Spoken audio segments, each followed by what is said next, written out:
The views expressed on the following program are not necessarily those of WPSL. However, we're the ones who originally, from the very beginning, day one, encourage you to like and share these shows on your favorite social network and with all your friends and neighbors, because Rudy's Health Insurance, and Martin County Roofing present the African American scene with the one and only Rudy Howard.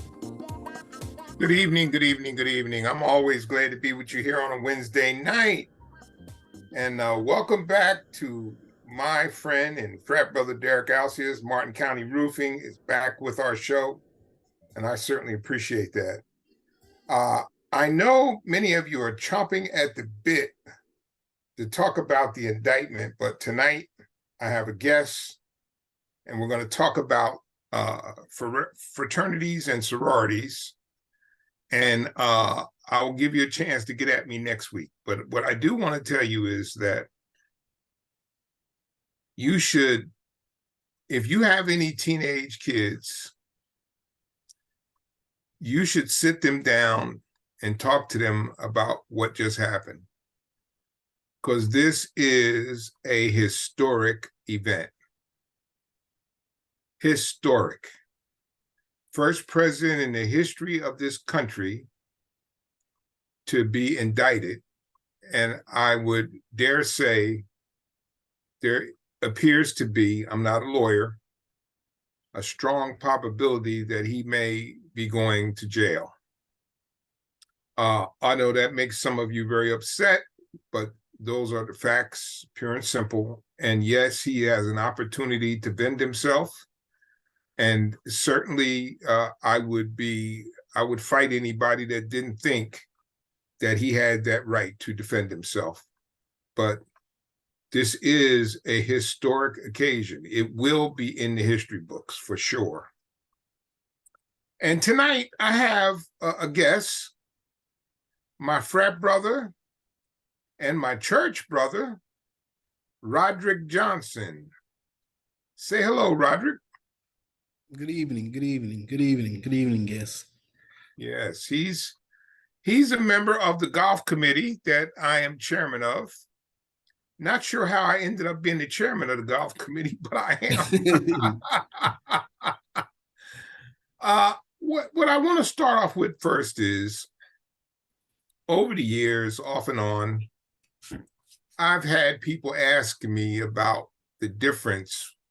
What's the difference between Black fraternities and sorority versus the sororities and fraternities that most people participate when they're in college?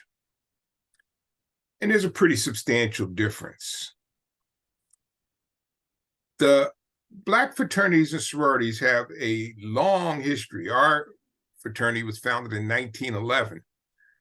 And part of what has happened is those organizations have been created to provide a campus activities for people of like minds who are trying to achieve academic success. Now, what separates Black fraternities and sororities from your standard brand fraternities and sororities? Most Black sororities and fraternities are Christian believers. Most of us in our chapter, and our chapter is Omicron Tau, most of the members of our chapter attend churches, and some of us the same church as Roderick and I do. Roderick and I attend the same church, River of Life. Most Black sororities and fraternities are committed to community service. That's an integral part of being a member of a Black fraternity or sorority.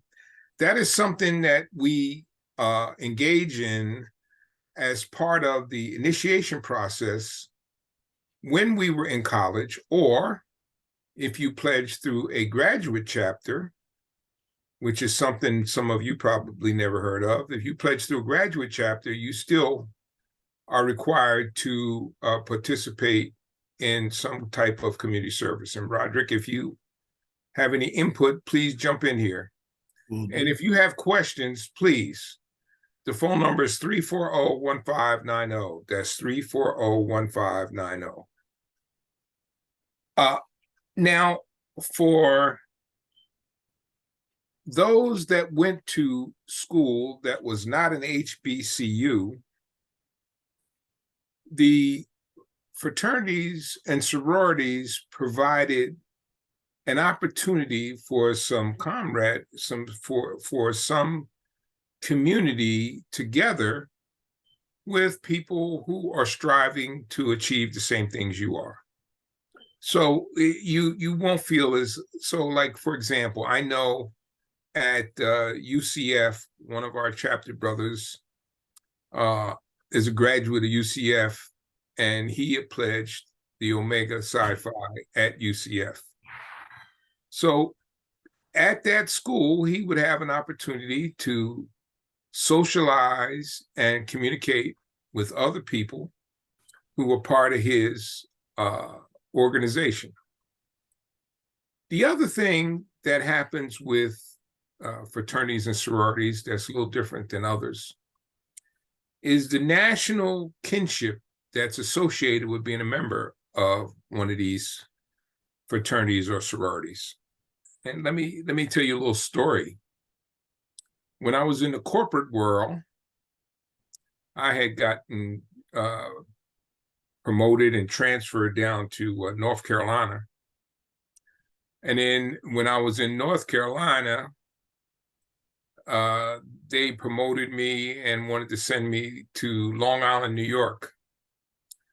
Well, I was kind of reluctant because I had just met my wife-to-be then, but I ended up going to Long Island, New York. I'd never been there in my life, didn't know anything about Long Island, didn't know anybody, but I had been a very active member in the Maryland chapter. And so when I told one of my frat brothers there that I was going to Long Island, he gave me a name. He said, well, when you get there, call this guy, Clayton Hudson. He's your fraternity brother. I said, okay, I'll do that. So I was holed up in a hotel in, I'll never forget, in Pine Lawn. And when I got there, I called this guy, Clayton Hudson, on the phone. And I told him who I was. And he said, well, there's a party in Amityville tonight. I'm going to come by and pick you up. Well, from that, he is my son's godfather. I was the best man at his wedding. And that was all because of our mutual connection through Omega Si Phi. So that's the kind of thing that can happen when you're a member of a Black fraternity or sorority. Now, I can't say that I know for certain if that kind of connection is germane to people that belong in other fraternities and sororities, but I can say for sure that is something that is germane for us. The other thing that we do that's a little different than others, we have alumni chapters. And alumni chapters are for people who have a desire to be part of the organization who did not participate in the undergraduate level and become a member. They have another opportunity to be a member through an alumni chapter.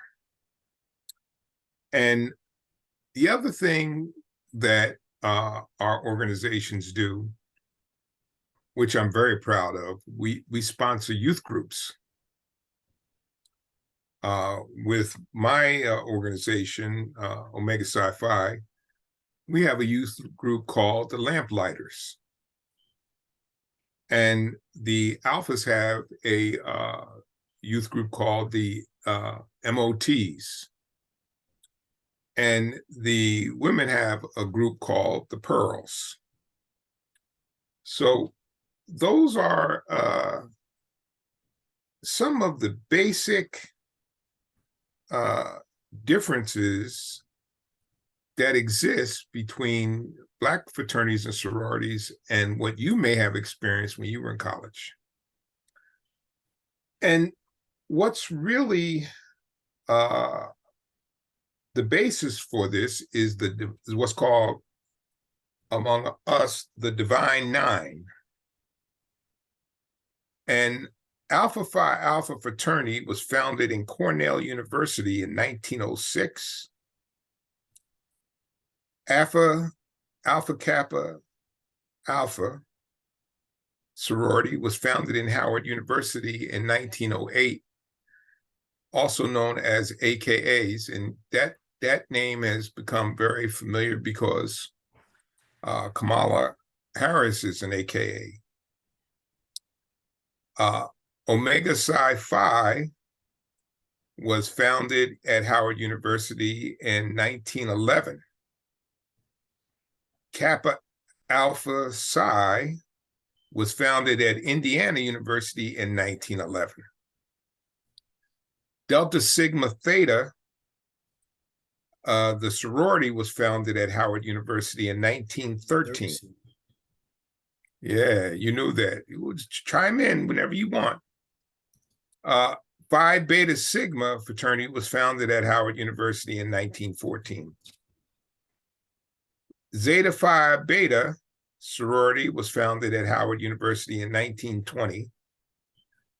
Sigma Gamma Rho sorority was founded at Butler University in 1922. And Iota Phi Theta fraternity was founded at Morgan State University in 1963. The youngest of the bunch. Yes. And that makes up the Divine Nine. So one of the other things that was a benefit for people that belonged to a Black fraternity or sorority was back in the day, there was not a lot of college graduates. If you go back and you look at 1911 and 1914. So when Black college graduates were, when they finished school, there was an opportunity to create relationships with other people who had postgraduate education through their association with the local fraternity and the alumni chapter. Not so much today, but I guess it's pretty easy to understand that in 1911, there just wasn't a whole bunch of Black college graduates, male or female. But today, we have other things. We have various and sundry parts of our organization, such as we have national mandates. Our organizations from the head at the top tell us certain things that they expect for us to achieve as a member of the organization. For example, in our organization, Omega Psi Phi here, Omicron Tau in Fort Pierce, Florida, we have an Achievement Week requirement. We have a talent hunt competition. We have social action projects that we're responsible for. We usually have an annual honoring of deceased brothers of Omicron Tau. And we collaborate with other chapters, Divine Nine, through the Panhellenic Council. Roderick, I think you were on the council there for a while, weren't you? Yes, sir. Yeah. So, and with that, we also have state and regional organizations. Now, it's funny. I originated in District 1 and then I was in District 2, and now I'm here in District 6. So you have chapters which meet. You have chapters that meet on a statewide function, semi-annual, to share ideas and about projects in our area and what's going on in the state. Then we have district meetings, which are annual, to share ideas and elect district officers. We have actually district officers who oversee the activities of the chapters within the district, which is quite a few. We are one of the biggest districts in the fraternity. And sometimes in some of those district meetings, we'll entertain candidates that have a desire to run for national office. And we have a national meeting, which we call our conclave, which we have every 2 years, where we elect national officers, lay out new programs, discuss and vote on issues of importance. So that gives you some idea of what goes on within Black fraternities and sororities. Would you like to add anything to that, Roderick? No, you kind of cover on all points thus far. Okay. So again, that phone number is 340-1590. That's 340-1590. I wanted to start off with that because over the years, I've had people say to me, well, I was in a fraternity in college, but that was the end of that. And I go, well, no, that's not the way it goes with me. and I've had the pleasure. I pledged in Springfield, Massachusetts. I was a member of the Tall Pi chapter in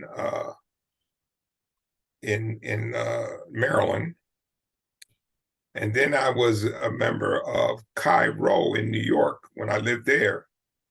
And then now that I'm in Florida, I'm a member of Omicron Tau. So I've gotten a pretty good look at the fraternity from 3 different districts. But any one of them can have you back. Yes, they can all. Now I'm not so sure all the brothers here would want to keep me all the time.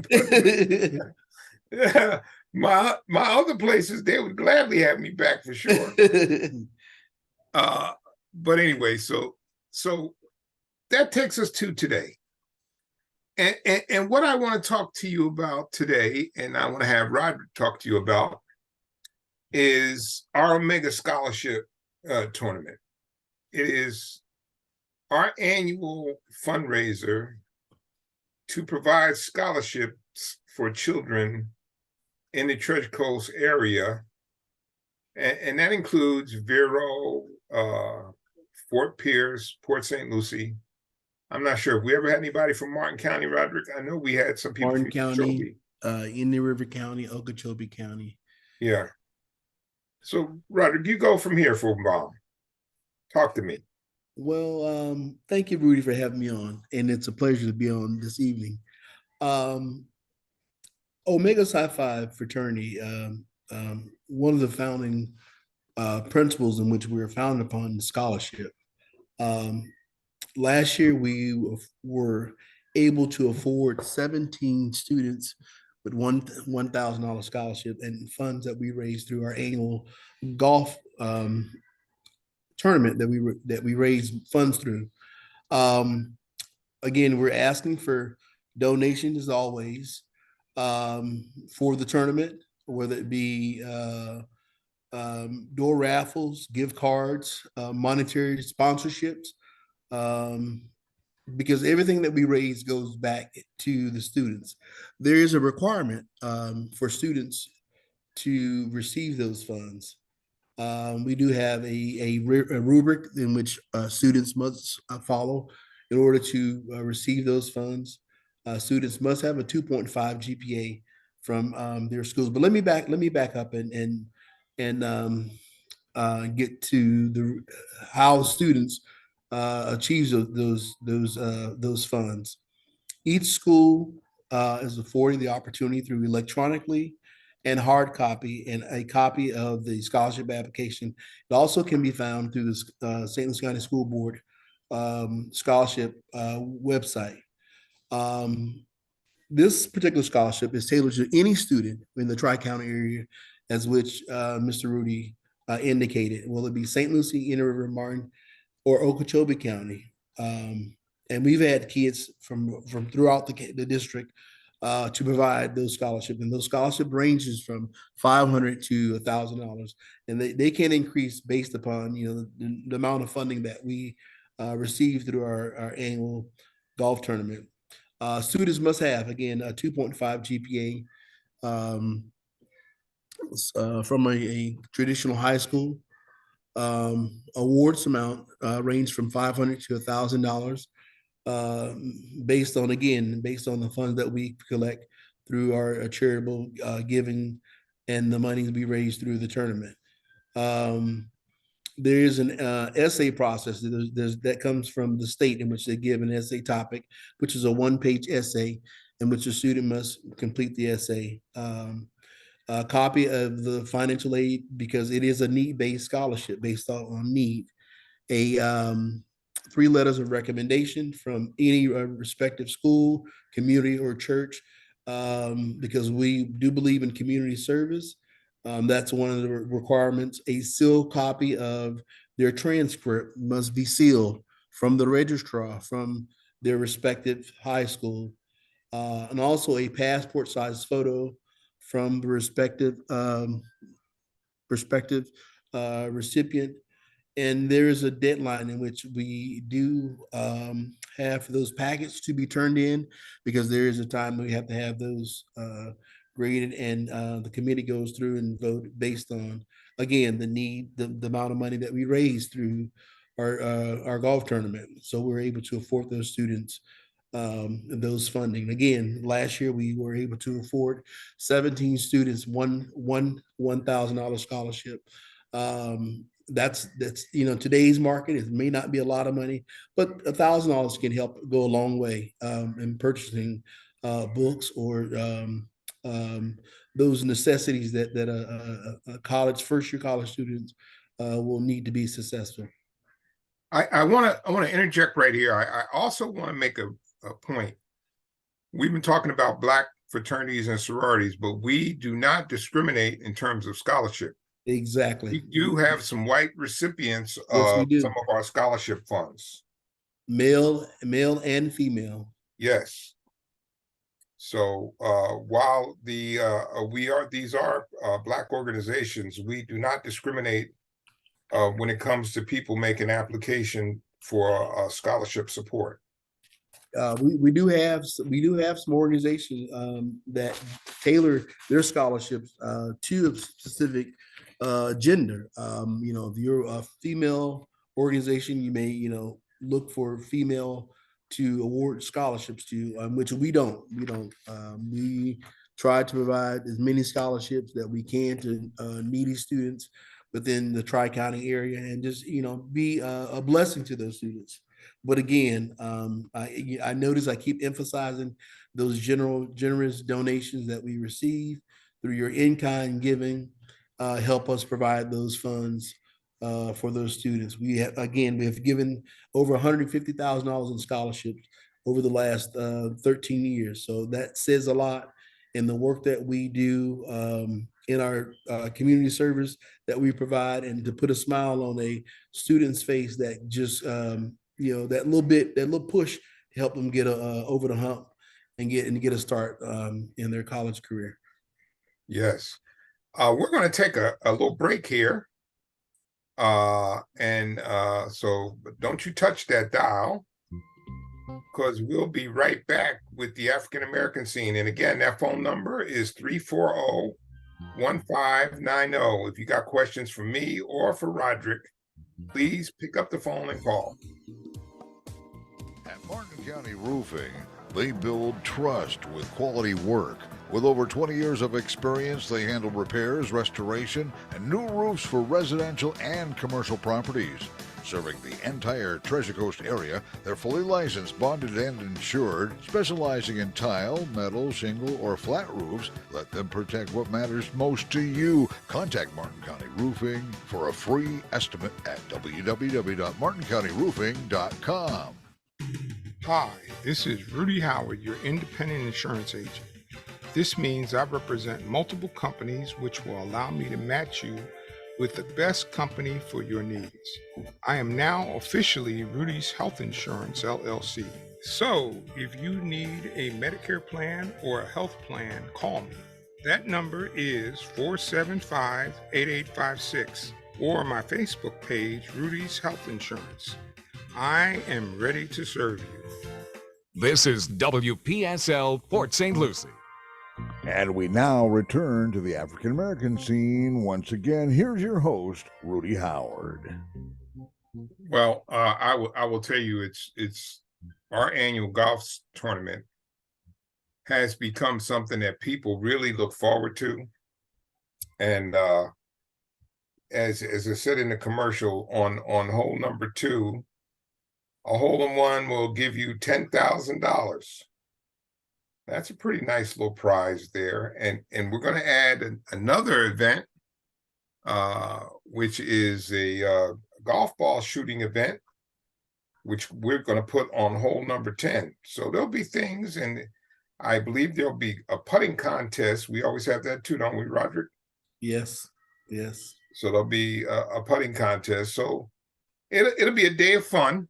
And then we're going to have a really nice meal. We're going to have like a barbecue type meal with hamburgers, hot dogs, and beans, and all that kind of good stuff. And the food, if you've never eaten at St. Lucie Trails, the food there is always good. So you don't even have to worry about that. But I certainly, and now in the past, we've had some pretty nice sponsors. We've had Lexus has been a sponsor, FedEx, A&G Pools. I think A&G Pools may be sponsoring us again this year. It's still up in the air. And we've had Scott Van Duzer. Everybody knows him. Big Apple Pizza in Fort Pierce. He's been one of our sponsors. So and generally, we've had great participation, and people have always been happy because, we give away nice goodie bags when you check in, and we'll have a nice goodie bag again for you this year. And it's a day of fun. Just a good day of fun. Again, the phone number is 340-1590. If you had any questions about what I was explaining to you about Black sororities and fraternities, for some of you that may have been new information, while some of you may have been in a fraternity at school. I know where I went to school in Springfield, Mass. They had Teak, and they had Theta Chi, and they had TEP, all those fraternities, and then we had our little fraternity that we had there, which was pretty cool. So, Roderick, you got anything you'd like to add there? No, I'll chime in. You're doing a good job. I enjoy being on your radio show. 1 or 2 times you invited me. Well, it is just an opportunity for me to sit up here and run my mouth, and I've always done that pretty well anyway. So, hey, I've always said you play by your own set of rules. Yeah, it wouldn't be right if Rudy didn't play by his own set of rules. You gotta love him. You gotta love this guy. Yeah.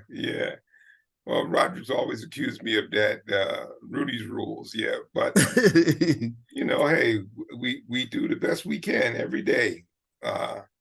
One of the things that I would tell y'all too, that you'd be really surprised, for my listeners who are primarily conservatives, Black fraternities and Black sororities are actually pretty conservative. They're not wild-eyed liberals like you might think. They're not. They support equality and social justice projects. But as far as the fundamentals are concerned, pretty conservative. Most of the fraternities and sororities have a very strong Christian values. Is that a fair statement, Roderick? I agree.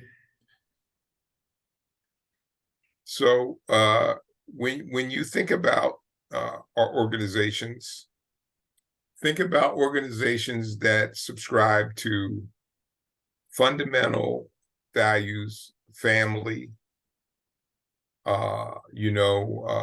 Faith-based. yes, faith-based, very, very much so. So, and that starts early on when you are trying to become a member of the organization. That is part of what you're expected to have, some Christian beliefs and principles. That is, because that's about who we are. So very interesting. And we have some pretty interesting guys that are, Shaquille O'Neal is a member of Omega Psi Phi. Steve Harvey, Michael Jordan.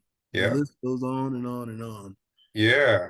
Anthony Anderson. They cover an array of careers and political fields, the education, the arts, sports. Yep. Jesse Jackson, Jalen Hurts, quarterback for the Philadelphia Eagles, is a member of Omega Psi Phi. So we have a long line of people that, and one of the founders for. Would it safe to say Bill Cosby? Don't forget about Bill. No. I used to say that with a great deal of pride, but that's a little controversial. But I listen, because he's from Philadelphia, and I'm from Philadelphia, and I grew up. I worshiped the man most of my life. On when he did I Spy, man, I stopped everything in the house would stop to go see I Spy on TV. So that's but that is what it is. But he did a lot of. I can criticize him for the trouble that he got in, but he left his mark on society in a way that most people could not. He had people take a look at African Americans from a different perspective through his show, The Cosbys, and through Hillman College with the kids in college. That was an awesome show. And in fact, I heard one of the ladies that was interviewed not too long ago said she had a student ask how she could apply for Hillman College. She had told us, that's not a real school. That's just the name they gave it on the show. But and he had an impact. That he had an impact.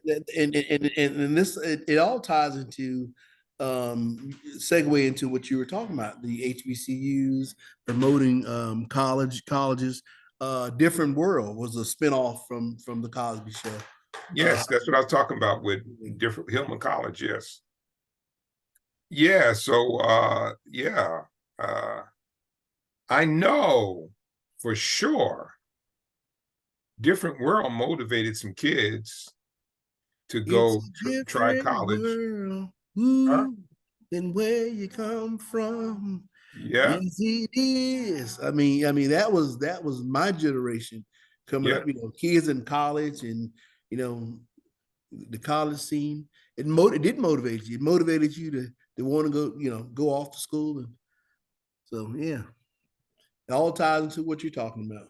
The Yep. great HBCUs and what we do, and not just for HBCUs, we do for other universities. Yep. It's just not HBCUs. Some of our students attend Stetson University, University of Miami, University of Florida, Grambling University, Florida Memorial, UCLA, University of North Carolina, A&T. A&T, Inter River College, Jackson State, Gettysburg College. So there's a variety of schools that our student scholarship recipients attend. It's just not, we just don't patronize or provide funding for students just to attend HBCUs. If you're a student in the St. Lucie County, Indian River, Martin, Okeechobee County area, and you apply for our scholarship, there's a process, and you meet the rubric. It's possible you can be awarded scholarships, but again, those funds are provided by your generous donations, and our golf tournament, which provides those funds to give the students each year. When does the application process begin, Roderick? The application process normally starts around about January and runs about 3 months. We run it through a 3-month cycle because once kids get back from the Christmas break, and we're back into getting ready to go into the summer testing months, graduation, all those things start snowballing down. So there's a process in a time frame that we try to, and also tie into scholarship and award night. Those nights are very special to families that their students are awarded scholarships, and that we're able to provide them with those scholarships fund. So it's a great night for everyone, that we're able to raise funds, but also provide funds for the students, and it's also community service. Show the community that we are providing funding and for those students. That's very important to us.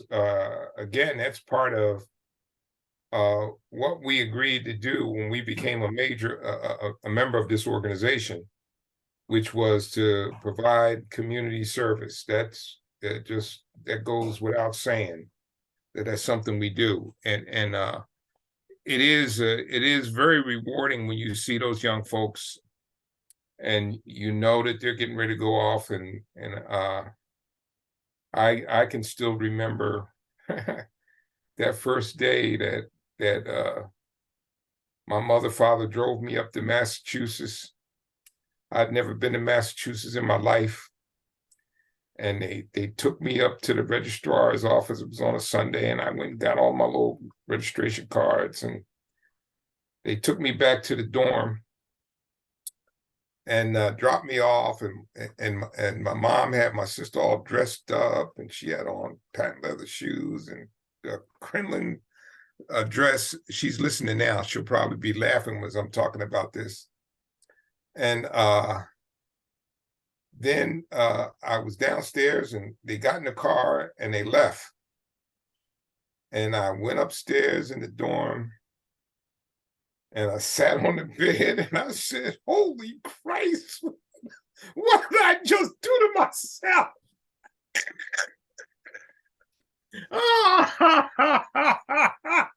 All of a sudden, I was scared to death. 18 years old, sitting in a dorm room in another state that I'd never been in before. But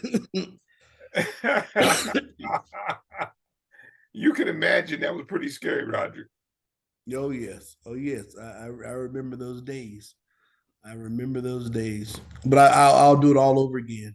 I'll Me do too. it. The experience, I would do it in the relationship that you build with people when you leave your comfort zone.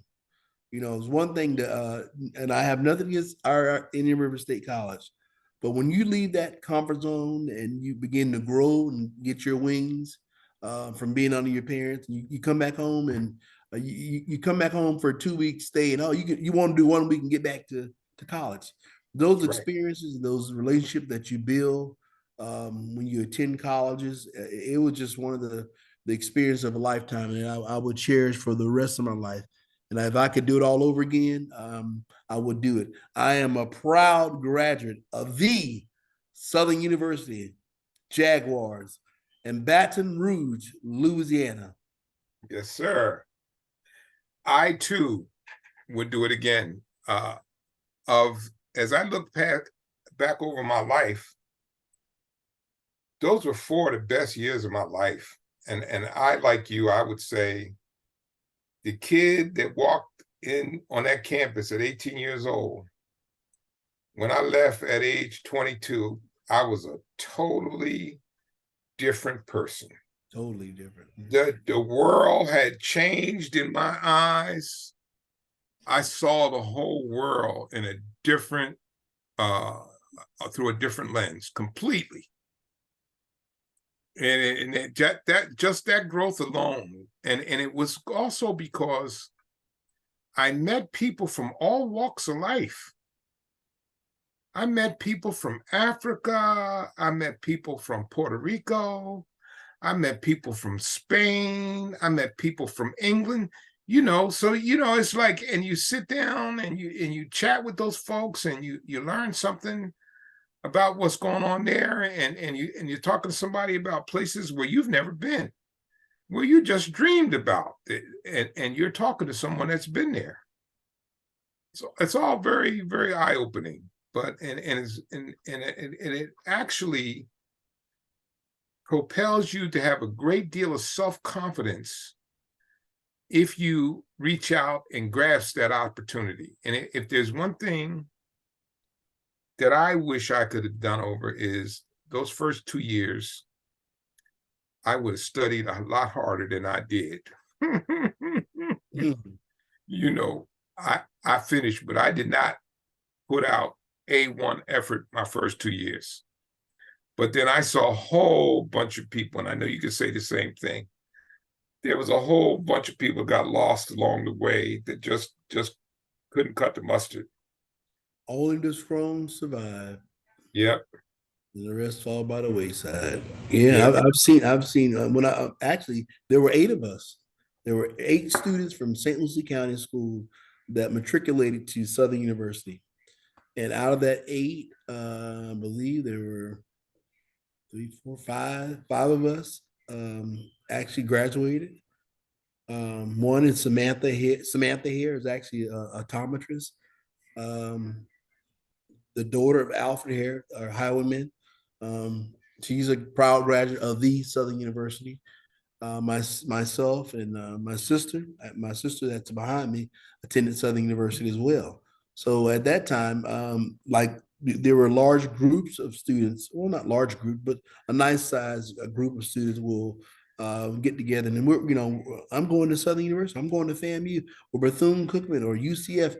It didn't matter. We knew education is the key to a great, and not saying that college is the know-it-all or the end-with-all, because there's a lot of people who've done very well who have not matriculated through college. But again, those students, and I keep referring back to students, that's the educator in me. 20 years as an educator. But again, getting back to Rudy's point, we need you. If you can provide funds, and it sounds like I'm begging, but I'm not begging, because it's for students. Everything that we do, everything that we raise, and Rudy has steered this ship as has been sailing. He's done a wonderful job. But again, we want to give 20 scholarships out next year, 25. I would like that. I would really 25 would be wonderful. I would like that Scholarships, to students in our area. And again, every dime that we raise goes back to those students through our 501c3. Again, Rudy, if they would like to donate, they can contact you, Rudy, and who? Yeah. Give them that phone number again. They can call me at 772-475-8856. They can also call Mike Green, 216-7589, or they can call you, Roderick, and your phone number is 772-359-5651. yeah. Okay, so you can call any one of us if you're interested in being a player or making a contribution. We'll accept any size contribution is appreciated. There's none too big or too small, but we like the big ones though. You know, and with that, we have a great tournament, guys. It's a great day, as Rudy Yes, indicated, to come out, have a great day of golf, enjoy conversations. A great lunch is always provided. Award ceremony where we hand out trophies in the first, second, and it's a great day. It's a great day for golf. Again, we do this every year. It is our annual and 14th annual golf tournament. And again, we raise funds for students in St. Lucie, Indian River, Martin, and Okeechobee County, providing those scholarships to those students. Yeah, I encourage you to, as Roderick said, it's a fun day. If you're a golfer, I belong to that golf course. It'll kick you behind, but you'll have fun enjoying it. And where is it going to be held at? The Trail of St. Lucie? St. Lucie Trails. St. Lucie Trails. St. Lucie Trails. St. Lucie Trails in St. Lucie West. It was formerly the St. Lucie West Country Club, then it was the PGA Golf Club, and now it's the St. Lucie Trails Golf Club. So, but it's a nice facility. I'm sure you'll be more than pleased with the facility itself. I am a member there at the club, so it's kind of a personal thing to me too. I think the people there have treated me better than I could possibly imagine, and anything I've asked them to do regarding our tournament, they have been more than willing to do. So again, if you want to make a contribution, you can call any of those numbers, and we'll be happy to entertain your dollars. And going forward, when we get close to the point where Roderick is ready to entertain applications for scholarships, I promise you I will announce it again, and if he's available, we'll have him come on here, and I'll have him talk to you about what it takes to be eligible for a scholarship through Omega Si Phi. So again, I would love to be back on your radio show to provide that information. Okay, all right, I got you then. So we'll plan on that sometime. We're down to the last 5 minutes. We'll plan to do that sometime, Roderick, after the first of the year, on one of my shows on Wednesday, and we'll talk to people about it. I listen. I've seen some of the looks on the faces of those kids when they get that check, and for some of you who haven't been to school in a long time, $1,000 is book money. Believe me, what books cost now, and depending upon your subject, $1,000 might not be enough for all your books. What do you say, Roderick? I would say. But again, we can increase those funds through your charitable donations and your giving. Yes. Those funds can always be increased. And we would like to give more. We believe in giving more. Each year we increase. Last year we gave away $14,000. This year it was $17,000. Our goal, as Mr. Howard indicated, $25,000 would be nice. A great gesture to provide those funds for those students. Yeah, I think it's doable. We're having there's still time, and we're we're getting a little bit of a rush of participants here at the last minute, which usually happens.